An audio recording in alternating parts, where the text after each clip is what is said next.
Hi, this is JK. I'm here to present to you my new module, Determinism. Um, I'd like to go through it piece by piece just to help get accustomed to the controls and functions, and then give some ideas about how to use it, and finish off by showing a few demo patches I made. To start out, it's every piece of this is dead simple, but put together it can become complex and confusing, and that's what I'm here for. So, the basic premise behind this module is that it takes some kind of trigger input, usually from a clock or sync signal, and it does a lot of complex counting and translates it into various outputs. There are two main sides, so division steps and these jacks is the left side, and same on the right side. And it passes control back and forth as it runs. Um, and it'll make more sense once I actually show it in action. So let's do that. Just to so I have sync out to a sync divider, which is a basic 1/16 setting, into the trigger input, and then I have the main output of only this left column going to just a rim shot output. Okay. So you hit play, and it'll start taking triggers from this.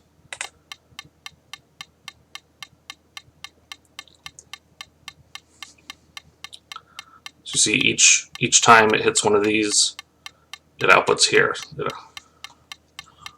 You can increase the number of steps on any specific index, such as that. You can get these outputs like so. And it started out simple, but it can start becoming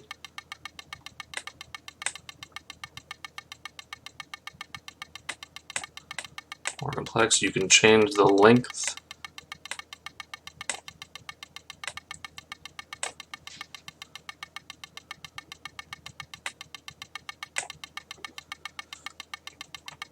But what are these divisions, you're probably wondering? Well, this is just another, it's basically a built-in sequence of clock dividers. So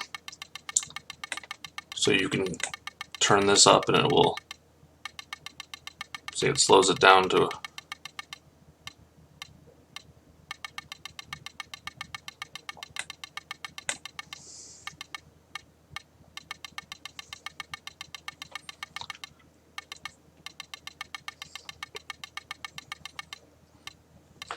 and then you can, these buttons down here affect when the division actually changes.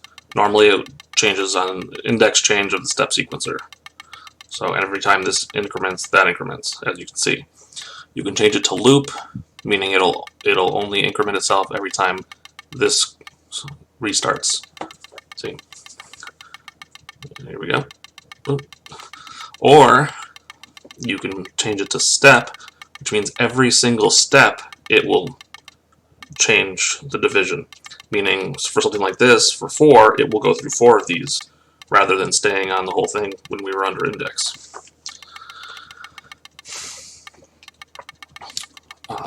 To make things a little easier, we have these link toggles, which makes it so you can set the entire row, or column rather. It only does the ones that are selected, so that can be helpful. These on the left side, there's also these trig toggles, which link to the opposite side. So whatever you set the left side to, the right side becomes set to that as well. Even each individual knob, and if you have this set, it will do all of them. So that can be helpful instead of having to set every knob individually, depending on what you're trying to do. Now, so now we have it. It's going rather slow because, you know, division of 5 on each side. So sometimes, depending on how you have it set, you might want to directly take the sync. Okay, that's very fast.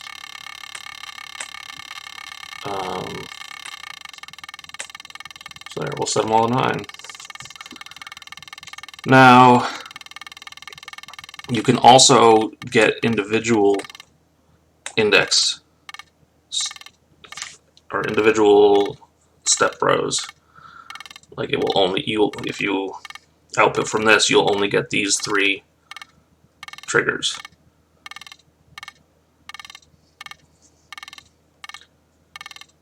And also, like, you get these 3 here.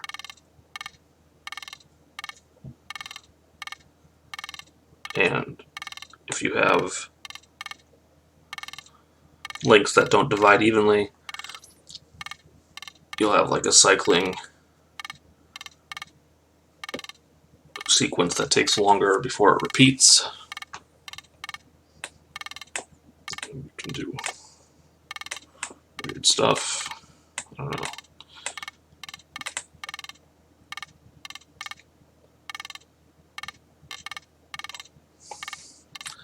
So,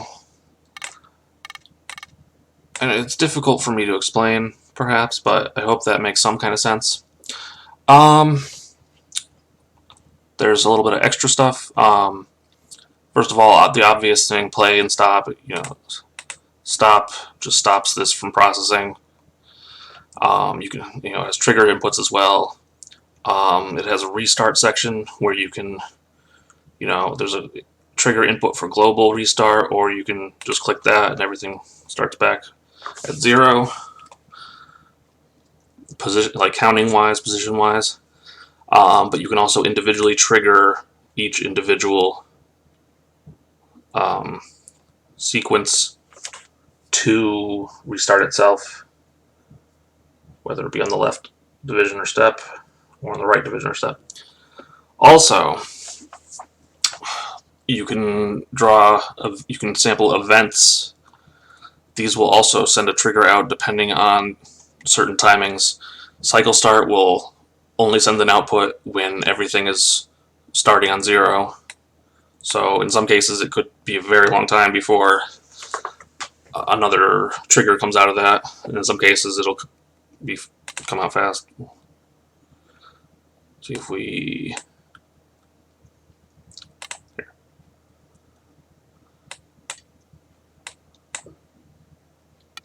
See? Because that's a wait for this one. Side change, it's just anytime it changes to the other side, it does a trigger, which is actually very similar to just taking both index change sides.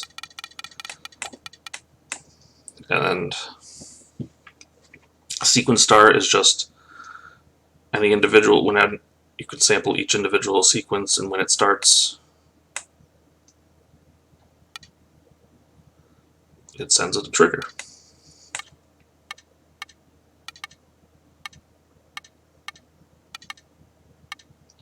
So you can, and then index change is whenever the index changes. So instead of, it would be like if we got index change from left steps, instead of out, which would be 3, 3, 3, 3, it's just 1, 1, 1, 1, because it's just when the index change, ignoring the steps. Whereas, see. Now, finally, to add to the confusion, there are the mask out sections. Each one is associated with the side, so this is for the left side, this is for the right side, and there's 2 separate mask outs. Without changing any of the settings, these outputs are exactly the same as the normal outputs.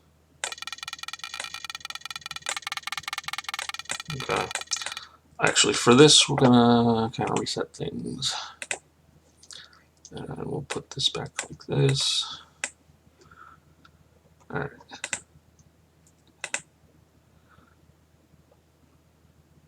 happened? Okay. So that's our normal output given these settings, which are very straightforward. Now we'll take the mask out, so you can hear it's the same thing on both sides. But actually, let's for fun, we'll do this. We'll take it now. No, you know what? Scratch that.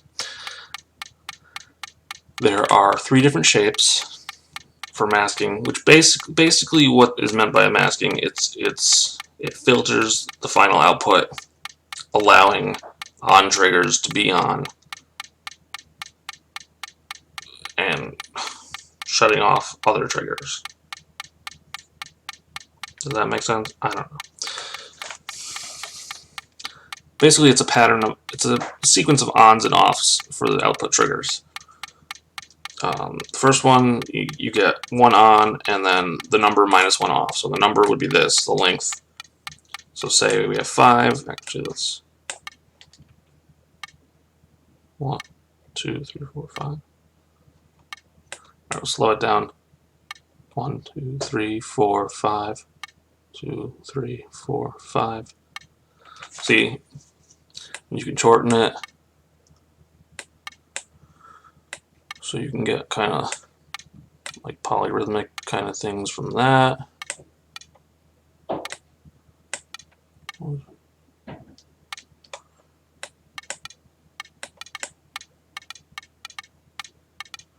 And you can also shift it so the on and off timings are shifted 1 count to the right, or delayed by 1 trigger, rather.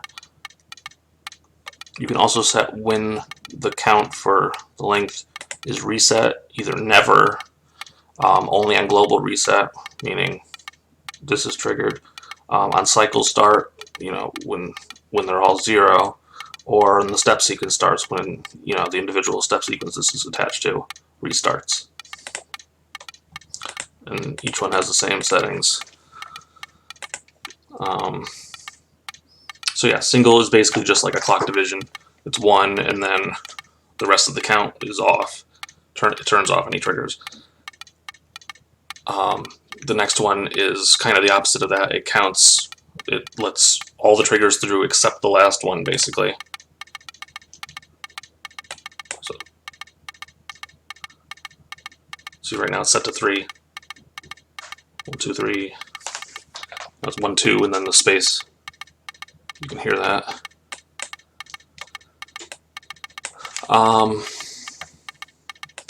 Even is just whatever this number is, that's how many on, and then that's how many off. So that one's 1, 2, 3, 4, 1, 2, 3, 4.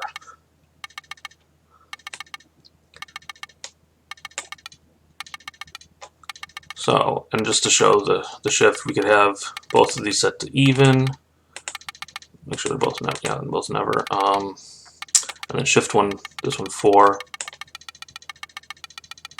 So now you can hear 4 from this one and then 4 from this one. And really, while I don't feel like I've explained it very well, playing with it, you know, even just doing things randomly just to see what happens, you probably get some cool rhythms out of it. And just to show some patches I made now, we're going to do these in order. Let's see.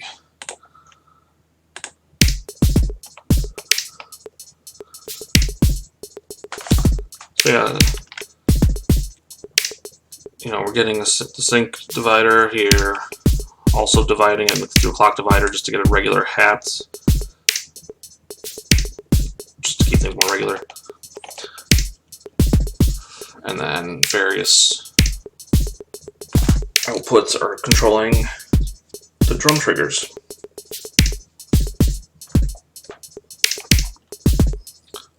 Nothing special, really.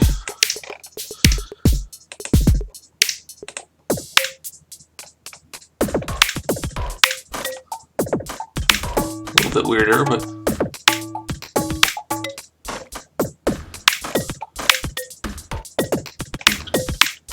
Again, I'm using the clock divider just and not even having the determinism control the hi-hats, just to have some kind of regular beat there.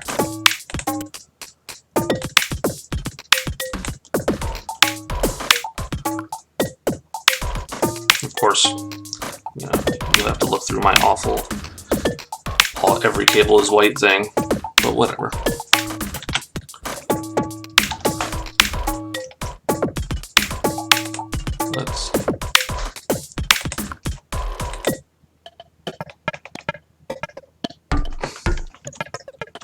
This one uses 2 of them to control a bunch of random samplers, just a little bit of randomness and stuff on them.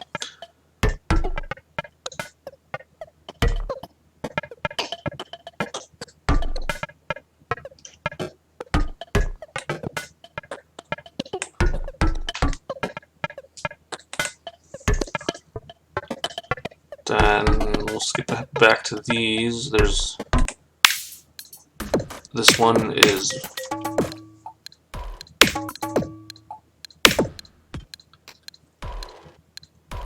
very random seeming, but nothing in the module is random.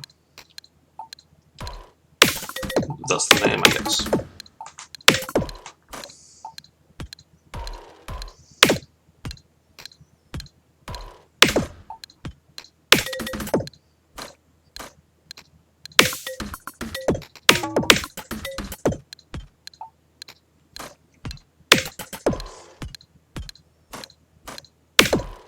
So you can get some wild start and stop, odd time signature, polymetric, polyrhythmic, whatever out of this, which is very cool.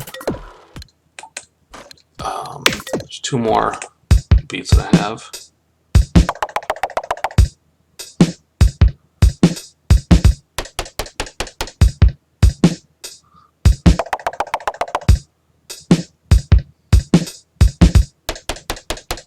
It kind of sounds silly, but whatever.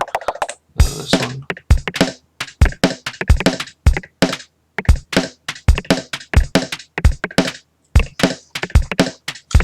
Don't really like that one, but again, it shows the weird rhythms you can get out of this.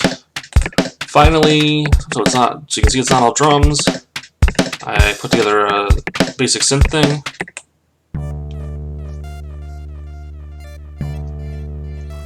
Let me pause this. There, you know what?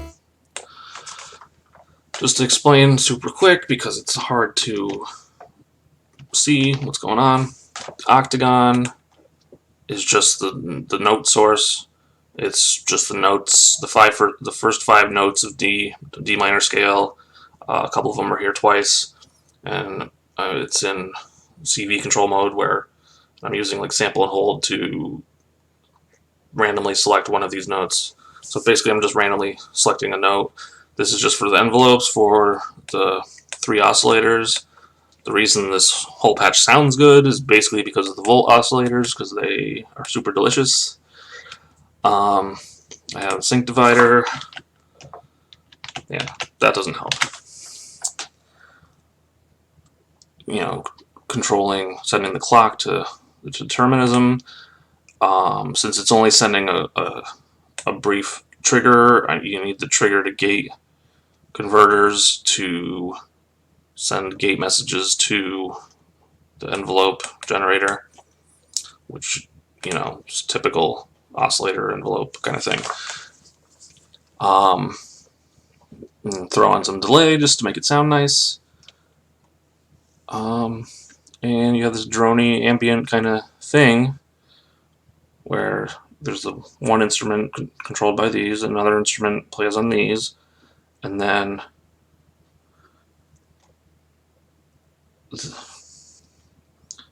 where is this one coming from? Oh, and then this one is coming from the mask output. So let's put it back on.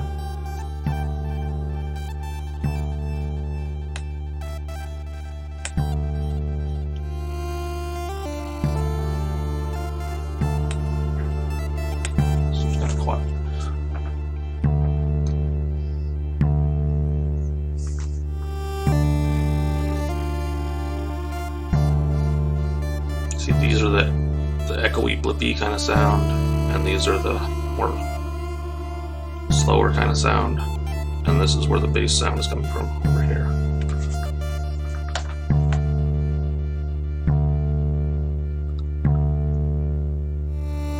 So I'll just let this play for a bit, and thanks for watching this. I hope some of it made sense, and I hope you enjoy the module if you